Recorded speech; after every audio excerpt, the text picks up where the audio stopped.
आज मैं आपको टीजीटी हिंदी 2023 का पेपर करवा रही हूँ। और इसमें देखो अपने नोट्सों से कितने क्वेश्चन हैं वो अब देख लेना। जो मैंने नेट का सिलेबस करवाया है ना, वो वेरी इंपॉर्टेंट सिलेबस है। और जितने वीडियो डाले हैं ना, वो सारे वीडियो देख लेना। और अब नेट के ये टीजीटी वाले पर्सन भी आपको इजी लगेंगे। जो वीडियो डाले हुए हैं वो नेट के लिए, जेआरएफ के लिए, और टीजीटी, पीजीटी, डीएसएसबी, इन सब के लिए, और फर्स्ट ग्रेड, सेकंड ग्रेड, सब के लिए महत्वपूर्ण। आप कौन सा भी पेपर देख लेना। मैंने आर सेट का पेपर करवाया, उसके सारे क्वेश्चन नोट्सों से थे। जे नेट वाला करवाया, वो वाले हैं। और आपको अभी फर्स्ट ग्रेड का, और जब भी मेरे को पेपर मिलेगा वो और करवाऊंगी। अभी ये टीजीटी का मिला है, तो अभी टीजीटी के बच्चों का एग्जाम है, इसलिए मैं ये करवा रही हूँ। और अपने पर्सन देख लेना। इसमें थोड़ा व्याकरण आ रहा है, जो टीजीटी वाले में व्याकरण वाले मैं करवा दूंगी, लेकिन जो बाकी सारे पर्सन है ना, वो अपने नोट्सों से ही है। देख लो। निम्न जो महत्वपूर्ण रचनाएं करवाई हुई है ना, वो रचनाओं में से वो सभी के सभी अपने ही हैं। अभी आलोचनात्मक रचनाएं और डाल दूंगी, और जो महत्वपूर्ण पुस्तकें हैं वो डाल दूंगी। निम्नलिखित शब्दों में से वर्तनी की दृष्टि से शुद्ध शब्द तो द्रष्टव्य। आदिकाल आदि हिंदी को निम्नलिखित में से किसने वीरकाल और धर्मकाल नामक दो कालों में बांटा था? तो कांता प्रसाद गुरु ने बांटा था। और आदिकाल को वीर गाथा काल किसने कहा? रामचंद्र शुक्ल ने कहा था। और वीर काल किसने कहा? विश्वनाथ ने कहा। तो ये भी मैंने साथ में ही बता दिया, आगे पूछे जा सकते हैं। संवत 1050 में हिंदी साहित्य का आरंभ करने वाले साहित्य ऐतिहासिककार कौन है? तो आचार्य रामचंद्र शुक्ल है। अब देखो, जो पेपर करवा रहे हैं उसमें बहुत सारे क्वेश्चन, अभी ये एक पर्सन है, लेकिन इसमें अपने कितने सारे इनकी रचनाएं, ये कम से कम एक पर्सन में 5-10 क्वेश्चन साथ में ही आपके हो रहे हैं। और देख लो, आप उनको अलग याद करने की आवश्यकता नहीं है। और ये क्वेश्चन अपने नोट्सों में हजारी प्रसाद द्विवेदी के सारे निबंध समय के साथ करवाए हुए हैं, तो वो याद है, तो ये अलग अपने आप ही हो जाता। तो निम्नलिखित में से कौन सा हजारी प्रसाद द्विवेदी का निबंध नहीं है? तो आधुनिकता बोध नहीं है, ये दिनकर का है। तो कल्पलता 51 में भी समय है इसका, 59 में भी है। और विचार और वितरक 1957 में, विचार प्रवाह 1959 में। ये हजारी प्रसाद द्विवेदी जी के निबंध है। अगला देखो, वाक्य रचना की दृष्टि से शुद्ध वाक्य है। तो वाक्य रचना की दृष्टि से शुद्ध है मोहन। ये 3 तो शुद्ध है, अशुद्ध पूछा है अपन को, तो ये थोड़ा अशुद्ध कार नहीं का, इनका ध्यान रखना। तो अशुद्ध वाक्य है मोहन तुम्हारे से नहीं डरता, तो ये अशुद्ध वाक्य हो जाएगा। अगला देखो, इला चंद्र जोशी ने अपनी किस पुस्तक के लेखन में मनोवैज्ञानिक आलोचना की शुरुआत की थी? तो विवेचना। किसकी पुस्तक है, ऐसे भी पूछा जा सकता है। इसमें क्या विषय वस्तु है? तो ये भी आपके इसमें है। आगे देखो, निम्नलिखित में से कौन सा कथन नागार्जुन के उपन्यासों के बारे में सही नहीं है? तो उपन्यास वाला जो वीडियो करवाया हुआ है ना, सब उपन्यासों की विषय वस्तु उसमें करवाई हुई है, और महत्वपूर्ण उपन्यासों के टीजीटी पीजीटी के लिए रचनाओं के रूप में अलग से डाला हुआ है। तो इफ देखो, इसमें वरुण के बेटे में मछुआ संघ की कल्प स्थापना होती है, सही बात है। बलचनमा में अन्याय और अत्याचार के विरुद्ध परिश्रमी और ईमानदारी किसान का संघर्ष है, सही बात है ये भी। रतिनाथ की चाची में अनमेल विवाह की समस्या को केंद्र में रखा गया, नहीं, अनमेल विवाह नहीं है, विधवा विवाह की समस्या है उसमें। बाबा वंटेश्वर नाथ के में बरगद के पुराने वृक्ष को बचाने के लिए जय किशन और जीवन संयुक्त मोर्चा बनाकर अन्याय का विरोध करते हैं। तो ये क्या करते हैं? अन्याय का विरोध करते हैं, ये बात भी सही है इसमें। बाबा वंटेश्वर बरगद के पुराने वृक्ष को बचाने के लिए जय किशन और जीवन संयुक्त मोर्चा बनाकर अन्याय का विरोध करते हैं, ये बात सही है। अगला क्वेश्चन देखो, जन्म काल की दृष्टि से आलोचकों का सही क्रम है। ये देख लो, टीजीटी पीजीटी में भी क्रम वाला क्वेश्चन आ रहा है, नेट जेआरएफ में भी आ रहा है, और फर्स्ट ग्रेड में भी। तो ये सारे के सारे है ना, नेट के नाम से मैंने जो सिलेबस वाला वीडियो डाल रखा है ना, 1 to 10 यूनिट, वो सिलेबस नहीं है, पहले भी बोल चुकी हूँ, मिनिमम 100 क्वेश्चन है वहाँ, तो वो वीडियो जरूर देख लेना। ये देखो, ये वहाँ पर आपका सीधा ही सही हो जाता है, क्योंकि आपको सिलेबस अलग से याद करोगे, क्रम वाइज अलग से करोगे, तो ऐसे फिर लंबा हो जाता है। तो मैंने वो सब कुछ वहाँ डाल दिया है, सभी एग्जामों के, हिंदी से संबंधित जितने भी एग्जाम है ना, वो सारे का क्रम वाइज वही है। तो प्रकाश चंद्र गुप्त का 1908 में, रामविलास शर्मा का 1912 में, मुक्तिबोध का 1917 में, नामवर सिंह का 1926 में है। तो वो वीडियो इंपॉर्टेंट है। और भई ये 5-7 घंटे के सभी वीडियो इतने के ही हैं, तो इन सबको देख लो आप। बार बार बोलने की क्या आवश्यकता है, बाकी अपने जो करवा रहे हैं वो देख लो। तो निम्नलिखित में से कहानी संग्रह और कहानीकार में असंगत मेल कौन सा है, यानी असंगत कहानी कौन सी है? इनकी जानवर और जानवर मोहन राकेश की है, स्वर्ग और पृथ्वी धर्मवीर भारती की है, अभिमन्यु की आत्महत्या राजेंद्र यादव की है, मौत का नगर कमलेश्वर की नहीं है, ये अमरकांत की कहानी है। आगे देखो, निम्नलिखित में से कौन सा प्रेमचंद युगीन कहानी का प्रकार नहीं है? तो वातावरण प्रधान कहानियां प्रेमचंद की हैं, कथानक प्रधान प्रेमचंद की हैं, चरित्र प्रधान कहानियां प्रेमचंद की हैं, लेकिन शैली प्रधान कहानियां प्रेमचंद की नहीं है। अगला देखो फिर, निराला की साहित्य साधना नामक कृति के लेखक कौन है? तो निराला की साहित्य साधना एक जीवनी है और ये 1969 ईस्वी में लिखी गई थी और 1970 में इसको साहित्य अकादमी मिला था और रामविलास शर्मा ने लिखी थी। तो अभी आपको एक वीडियो में आलोचनात्मक जितने भी ग्रंथ हैं, जितने भी इनकी महत्वपूर्ण रचनाएं हैं, रामविलास की, नामवर सिंह की, इनकी सबकी मैं एक साथ ही डाल दूंगी, सभी की सभी।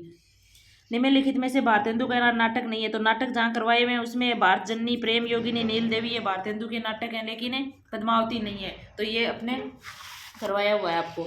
मेरी जीवन यात्रा आत्मकथा के लेखक कौन है? अब आपको एक साथ ही आत्मकथा, जीवनी, संस्मरण और रेखा चित्र, ये सारे भी एक साथ ही एक ही वीडियो में 5-10 मिनट के वीडियो में करवा दूंगी। तो मेरी जीवन यात्रा ये राहुल सांकरतायन जी का है और जन्म से लेकर 63 वर्ष तक का वर्णन है इसमें सांकरतायन जी का। ठीक है, आगे देखो फिर, वीर बिसल देवरासो के रचयिता कौन है? तो बिसल देवरासो के नरपति नाल है। तो ऐसे याद रख लेना, 20 नर, तो याद हो जाएगा, फिर कभी नहीं भूलोगे। अरे यायावर रहेगा याद। यात्रा वृतांत के लेखक कौन है? तो यायावर रहेगा याद। अरे अरे अरे में ए आ रहा है, अगे में ए आ रहा है, तो अगे जी का ये है। अरे यायावर रहेगा याद, अगे जी का यात्रा वृतांत है ये। मिट्टी के पुतले नामक संस्मरण रेखा चित्र के रचयिता कौन है? तो मिट्टी के पुतले 1947 में मिट्टी के पुतले नामक संस्मरण या रेखा चित्र के रचयिता कौन है? तो मिट्टी के पुतले 1947 में लिखा गया है, प्रकाश चंद्र गुप्त का है। और प्रकाश चंद्र गुप्त के 2 संस्मरण वेरी महत्वपूर्ण है, रेखा चित्र और संस्मरण। एक तो ये आपके पूछा हुआ ही है कि मिट्टी के पुतले 1947 में, और 1947 में एक और लिखा था इन्होंने, पुरानी स्मृतियां और नए स्केच, और ये भी इनका संस्मरण है 1947 में। तो 2 ही इंपॉर्टेंट है, दोनों के दोनों मैंने आपको करवा दिए, यहाँ से देख लो। आगे देखो फिर, रीतजल धनजल नामक रिपोर्टाज के लेखक है? तो ये रेणु है ही, फणीश्वरनाथ रेणु। अतीत के चलचित्र किसकी रचना है? महादेवी वर्मा की अतीत के चलचित्र करवाई हुई है। सूर समाना चंद में दहू किया घर एक, मन का चिंता तब भया कछु पुरबिला लेख। काव्य पंक्तियों के रचयिता कौन है? तो इन काव्य पंक्तियों के रचयिता कौन है? कबीरदास जी हैं।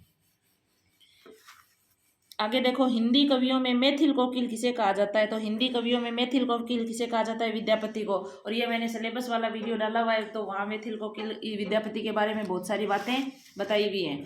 आगे देखो, राष्ट्रीय, ये मतलब शिक्षा नीति से कुछ प्रश्न है जो साथ में ही करवा रही हूँ।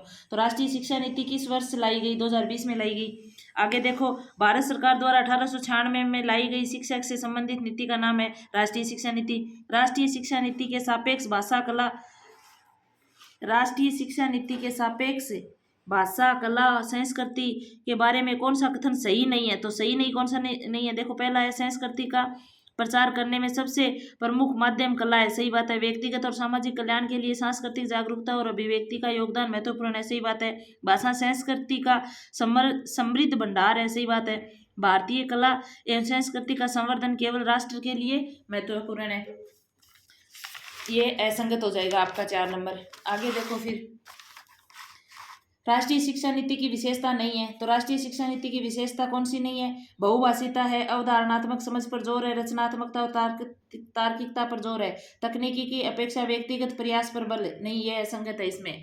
राष्ट्रीय शिक्षा नीति वाला वीडियो भी मैं आपको डाल दूंगी, भी पूरी शिक्षा नीति के शॉर्ट नोट्स है मेरे पास। शिक्षा शास्त्र में शिक्षा शास्त्र है एक ही शिक्षण अधिगम है। भाषा कौशल का प्रमुख प्रकार नहीं है।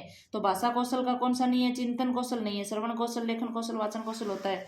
शिक्षण की विधियों का प्रकार नहीं है। तो शिक्षण की विधियों का प्रकार कौन सा नहीं है? श्यामपट या श्वेत पट केंद्रित प्रणाली नहीं है। बाकी शिक्षक केंद्रित विधि होती है, सामग्री केंद्रित होती है और शिक्षार्थी केंद्रित विधि भी होती है। आगे देखो फिर, निम्नलिखित में से कौन सा बच्चे के शारीरिक विकास का संकेतक है? तो मात्रात्मक है। आगे देखो, निम्नलिखित में से अधिगम प्रक्रिया में अभिवृद्धि के लिए प्रौद्योगिकी के उपयोग को कहा जाता है? तो प्रौद्योगिकी के उपयोग को क्या कहा जाता है? आईसीटी कहा जाता है। आगे देखो, जॉन डीवी ने के अनुसार विद्यालय एक संस्था है, सामाजिक संस्था है। विद्यालय क्या है? एक सामाजिक संस्था है। आगे देखो, जैसे लोग बड़े होते जाते हैं अधिगम की ह्रास होने लगती है। तो सततता, लोग अपनी गलतियों से सीखते हैं। प्रस्तुत कथन किस अधिगम सिद्धांत पर आधारित है? परीक्षण और त्रुटि विधि पर। यदि एक विशेष क्षमता अधिक बार उपयोग में लाई जाए तो वह मजबूत हो जाती है। आगे देखो, जॉन डेवी के अनुसार छात्रों को निम्नलिखित में से किस अवश्य तैयार किया चाहिए, यानी किसके लिए अवश्य तैयार किया जाना चाहिए? तो वर्तमान जीवन के लिए तैयार किया जाना चाहिए। अब देखो भाई, जॉन डीवी को बार बार पूछा गया, तो आप जॉन डीवी वाला जो सिद्धांत है, जॉन डीवी के बारे में जो भी महत्वपूर्ण बात है वो अच्छे से कर लेना। एक आपके ये आएगा गद्यांश से, तो इसको पढ़ के वो आंसर देने, वो तो आप दे ही दोगे। आगे देखो, फिर निम्नलिखित में से व्याकरण है। अभी ये निम्नलिखित में से स्वर संधि वाला शब्द है तो भानुदेश स्वर संधि का है। निम्नलिखित में से किसमें तत्पुरुष समास नहीं है? तो कामकाज में नहीं है। निम्नलिखित में से कौन सा सही नहीं है? तो कम अक्ल वाला मूर्ख नहीं होता, वो बुद्धिहीन होता है। कम जानने वाला अल्पज्ञ होता है। कीर्तिमान पुरुष यशस्वी होता है। कम बोलने वाला अल्पभाषी होता है। लेकिन कम अक्ल वाला मूर्ख नहीं होता, बुद्धिहीन होता है वो। ठीक है, आगे देखो, निम्नलिखित में से कौन सा विलोमार्थी शब्द असंगत है, यानी सही नहीं है? तो प्रदान का संप्रदान नहीं होता। योग्य का अयोग्य होता है। विश्वास का अविश्वास होता है। स्वतंत्रता का परतंत्रता होता है। निम्नलिखित में से अश्वय का पर्यायवाची नहीं है, तो तुरंगम नहीं है। अश्वय का तुरंग होता है, वाजी होता है, वाजी होता है, ही होता है। ठीक है, आगे देखो, फिर निम्नलिखित में से तत्सम शब्द नहीं है, तो ये अपने नेट में भी है और ये भी है। तो तत्सम वाला जो मेन वीडियो है ना, वो 1-2 मिनट का है, वो डाल दूंगी मैं आपको। कवि है, क्राय है, राजा है, लेकिन पिता नहीं है। आगे देखो, शुभ कामना पत्र लिखा जाता है तो कार्य प्रारंभ के लिए लिखा जाता है। ये देखो, ये आ गया वापस से वो क्वेश्चन। भाषा वाला वीडियो डाला था ना, तो नेट वाले में मैंने जो 2020 का PYQ करवाया, वहाँ भी क्वेश्चन था, और ये देखो इसमें भी है। तो भाषा वाले जितने 1 वीडियो 2 वीडियो ही हैं, 2-2 4-4 मिनट के, तो वो देख लेना भाई। भाषा का क्वेश्चन बाहर 100% नहीं जा रहा किसी भी एग्जाम में। तो निम्नलिखित में आ रही है भाषाओं में शामिल नहीं है, तो फारसी है, यूनानी है, अंग्रेजी है, लेकिन अरबी भाषा शामिल नहीं है। हबसी भाषाओं में शामिल है ये। आगे देखो, अंग फूले न समाना मुहावरे का निम्नलिखित में से कौन सटीक अर्थ है? तो बहुत प्रसन्न होना। आगे देखो, निम्नलिखित में से वर्तनी की दृष्टि से अशुद्ध शब्द है, तो दुष्कर अशुद्ध है। आगे देखो, ये तो आपका डिलीट होगा, इसमें इसको करने से कोई मतलब। उपसर्ग के आधार पर असंगत शब्द है, तो वीर में नहीं है, बाकी सब में प्र अपर आ सब में आ रहा है, तो ये नहीं है। बहुत इजी पेपर है। अगर ये वीडियो देख लोगे तो आपको पेपर फिर ऐसे बहुत इजी लगेगा। प्रत्यय की दृष्टि से निम्नलिखित में से कौन सा सब असंगत युग्म है? तो गरम, गर्मी, ये असंगत है। लिंग के आधार पर असंगत शब्द है, तो पंडित, पंडितानी, ये असंगत है। 4 चौकाने सिपाहियों ने इस चोर को पकड़ लिया, वाक्य में रेखांकित अंश में पदबंध है, तो संज्ञा पदबंध है। ये कौन सा पदबंध है? संज्ञा पदबंध है। आगे देखो, ये इतने ही व्याकरण के क्वेश्चन थे, ज्यादा नहीं है, एकदम इजी व्याकरण पूछी हुई है। आगे देखो, निम्नलिखित में से कौन सी रचना केशवदास द्वारा रचित नहीं है? तो केशवदास की रसिक प्रिया है, रामचंद्रिका है और कवि प्रिया है, लेकिन हित तरंगिनी कृपाराम की है। तो ये महत्वपूर्ण रचनाएं मैं आपको डाल दूंगी। और आगे देखो, जाके प्रिय ने राम वेदई तुलसी की किस रचना में कहा गया है? तो विनय पत्रिका। तुलसी का सब कुछ एक वीडियो में ही बनाया हुआ है नोट्स, तो बस वो डालने। तो ये सारी बातें कि कौन सी पत्रिका, क्या भाषा, कब, किसमें क्या, अंतिम, प्रथम, सब कुछ है वहाँ। तो ये कौन सी है? इसमें जाके प्रिय न राम वेदई विनय पत्रिका में यह बात है। आगे देखो, गोस्वामी के प्रादुर्भाव को हिंदी काव्य के क्षेत्र में चमत्कृत समझना चाहिए। तुलसीदास जी के संबंध में उपयुक्त कथन किस आलोचक का है? तो रामचंद्र शुक्ल जी का है। ये अष्टछाप के कवियों में शामिल नहीं है, तो धर्मदास नहीं है। ये आपको सूत्र से करवा दूंगी। निम्नलिखित में से देव की रचना नहीं है। देव की रचना कौन सी नहीं है? भवानी विलास देव की है, भावविलास देव की है, अष्टायाम देव की है। तो ये देखो कौन सी नहीं है, ये टिक गलत हो गया, तो ये लिखा हुआ ही है। रसराज किसकी है? मतीराम की है, और मतीराम ब्रज भाषा के कवि हैं, ये इनकी रचना नहीं है। कौन सी भाई? रसराज है ना, रसराज, ये देखो ये है रसराज, ये मतीराम की, देव की नहीं है, मतीराम की है, लिखा हुआ आगे। और मतीराम कौन सी भाषा के हैं? अपने ब्रज भाषा के हैं, तो ये देख लो। आगे देखो, फिर ये गलती से लगा हुआ है। आगे देखो, फिर माला फिरत जुग बया गया न मन का फेर, कर का मन का डारी के मन का फेर। काव्य पंक्तियों में कौन सा अलंकार है? तो मन का, इनका अर्थ अलग अलग हो रहा है, तो यमक अलंकार है। अंधा युग नाटक के रचयिता हैं अंधा युग के धर्मवीर भारती। आपके अपने नेट वाले सिलेबस में पूरा अंधा युग नाटक के महत्वपूर्ण नोट्स भी करवाए हुए हैं। सिलेबस वाले में भी कम से कम 1000 बार अंधा युग को अपन है उसमें देख चुके हैं। तो ये वीडियो है ना, ये देख लेना भाई। संस्कृति के 4 अध्याय आलोचनात्मक लेख अपने नेट वाले में पूरे सिलेबस में लगा हुआ भी है। रामधारी सिंह दिनकर का है ये। देख लो अब सारे प्रश्न कितने जी आ रहे हैं। पश्चिमी हिंदी की बोली नहीं है, ये भी करवा दिया। अब पूरा 36 का आंकड़ा तो आ गया ना, ये सूत्र से करोगे तो बाकी बच गई वो सारी पश्चिम की है। मैंने 2 ही सूत्र करवाए हैं, 2 सूत्र अगर वो याद है। अब पूरा 36 का आंकड़ा, एक है बिहार में जाके वो मैथिली का भोजन किया था ना, वो बस 2 याद कर लोगे तो ऑप्शन से कट तुरंत हो जाएगा। बाकी ये बुंदेली, हरियाणवी, खड़ी बोली, ये पश्चिमी हिंदी की बोलियां हैं। आगे देखो, निम्नलिखित में से अज्ञेय का निबंध नहीं है, तो अज्ञेय का निबंध कौन सा नहीं है? साहित्य और सांस्कृतिक अज्ञेय का नहीं है। आत्मनेपद निबंध अज्ञेय का 1960 में, लिखी कागद कोरे 72 में, आल बाल 1971 में। ये इनके महत्वपूर्ण निबंध है। संज्ञा से संज्ञा शब्दों में असंगत है, तो रस्सा रस्सी ये असंगत है। महाराणा का महत्व किसकी रचना है? तो महाराणा का महत्व ऐतिहासिक काव्य है, और ये जयशंकर प्रसाद जी का ऐतिहासिक काव्य है। अब काव्य वाला वीडियो डालना है मेरे को आपको। छायावादी कवि चारों की और एक बच्चन सिंह की रचनाएं बहुत पूछी जाती हैं, तो सभी की सभी वो एक साथ ही डाल दूंगी। आगे देखो, संघन कुंज छाया सुखद शीतल मंद समीर मन हवे जात अजो वहे ना व जमुना के तीर। उपयुक्त पंक्तियों के रचनाकार कौन है? तो रसखान। देखो जमुनाकार, संघन कुंज, ये सब बातें तो रसखान वाले में ही है। आगे देखो, साकेत के रचनाकार कौन है? मैथिली शरण गुप्त। ये अपने साकेत नेट वाले सिलेबस में लगा हुआ ही है। तो जो ये आप सोच रहे हो कि नेट के नहीं भी, टीजीटी पीजीटी सबके लिए ही हैं ये, और यही चीजें पूछी जाती हैं। इसलिए मैं आपको ये प्रूफ के तौर पे करवा रही हूँ, क्योंकि टीजीटी पीजीटी वाले बच्चे बोल रहे हैं हमारा करवाओ हमारा करवाओ। अब देख लो आप वो सारे वीडियो। निम्नलिखित में से गणानंद की रचना नहीं है, तो छत्र प्रकाश लाल कवि की है। बाकी कोक सागर गणानंद की है, सुजान सागर गणानंद की है, रस केली विलरी गणानंद की है, लेकिन छत्र प्रकाश लाल कवि की है। और एक देखो 76 साल दशक है, ये भूषण की है। तो मैंने आपको जो ये सम्मान है ना नाम वाली, वो एक जगह ही करवा रही हूँ, चाहे कहीं पर भी आ रही है वो रचना। तो ये 76 के नाम से 2 रचनाएं हैं।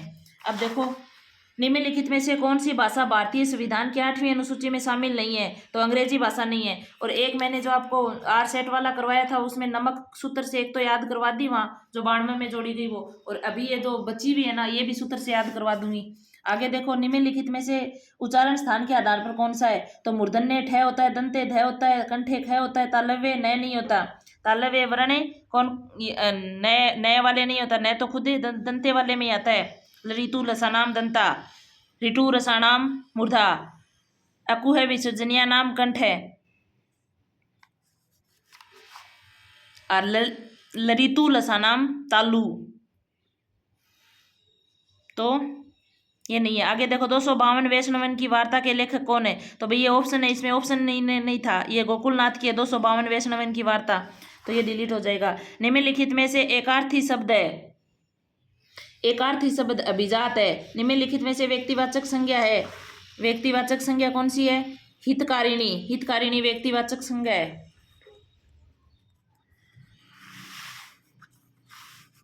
आगे देखो, निम्नलिखित में से असंगत युगम है, असंगत कौन सा है? देखो, करण सेठ गोविंद दास का ही नाटक है ये।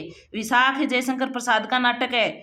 और उज्बक पांडे बेचन शर्मा उग्र का है, उज्बक पांडे बेचन शर्मा। देखो, ये सागर विजय नाटक है ना, ये लक्ष्मी नारायण का नहीं है, उदय शंकर भट्ट का है ये। सागर विजय नाटक करवाए हुए उसमें है, अपने नोट्सों में करवाया हुआ है ये। तो सागर विजय नाटक किसका है? लक्ष्मी नारायण मिश्र का नहीं है, उदय शंकर भट्ट का है, तो ये असंगत हो जाएगा। आगे देखो, फिर ये भी डिलीट होगा क्योंकि 2 गलत है इसमें। असंगत छांटना है अपन को। रानी केतकी की कहानी इंशाअल्लाह खां की है। और चंद्रावली का दूसरा नाम नासिकेतोपाख्यान है, 1813 में। भाषा इसकी संस्कृत है, ये सदल मिस्र की है। लेकिन सियासन बत्तीसी ये लल्लू लाल की नहीं है। और माधव विलास है ना, ये लल्लू लाल की है, लेकिन यहाँ सदा सुखलाल नियाज दे रखा है। और माधव विलास इंपॉर्टेंट रचना है, तो मैं यहाँ ही बता रही हूँ, लल्लू लाल की है, 1817 में रची गई रचना है ये, तो ये भी डिलीट हो जाएगा। गीतिका काव्य संग्रह के लेखक कौन है? निराला है गीतिका। अगला देखो, निम्नलिखित में असंगत है, तो सेतुबंध सुरेंद्र वर्मा का ये करवाई हुई है रचना, उसी में से अपने वाले माधव भीषम साहनी का, बकरी सर्वेश्वर दयाल सक्सेना का ये नाटक है सारे। देखें, रक्त बीज है ना, शंकर शेष का नाटक है ये। रक्त बीज गिरिराज किशोर का नहीं है, रक्त बीज शंकर शेष का है, ठीक है ना। ये अपने सारे क्वेश्चन आपको 20 मिनट के अंदर ही करवा दिए गए हैं। और मैं आपको बार बार कह रही हूँ, सारे वीडियो देख लो, चाहे टीजीटी पीजीटी हो, चाहे फर्स्ट ग्रेड सेकंड ग्रेड हो, जितनी रचनाएं है ना 5-6 घंटे की, सारा जो मैटर डाला हुआ है वो 5-6 घंटे से ज़्यादा नहीं है। तो 5-6 घंटे के आप आराम से देख सकते हो। और भी जो मेरे को पेपर मिलेगा मैं करवा दूंगी। ये बीच में पेपर मैं आपको इसलिए ला रही हूँ कि भी आपको विश्वास हो जाए कि बाकी क्वेश्चन नहीं आ रहा, क्योंकि आप क्या सोचते हो, वो पढ़ लें, ये पढ़ लें, वो कर लें, इतना ज़्यादा करने से कुछ नहीं है। बस जो डाल रहे हैं ना, बस वो देखते रहो, फिर आप देखना पेपर कितना ईजी आता है। और बाकी आलोचनात्मक रचनाएं डालने वाली थी मैं भी, लेकिन पहले सोचा ये पेपर डाल के आपको दिखा देती हूँ कि भी आपकी क्वेश्चन बाहर नहीं है।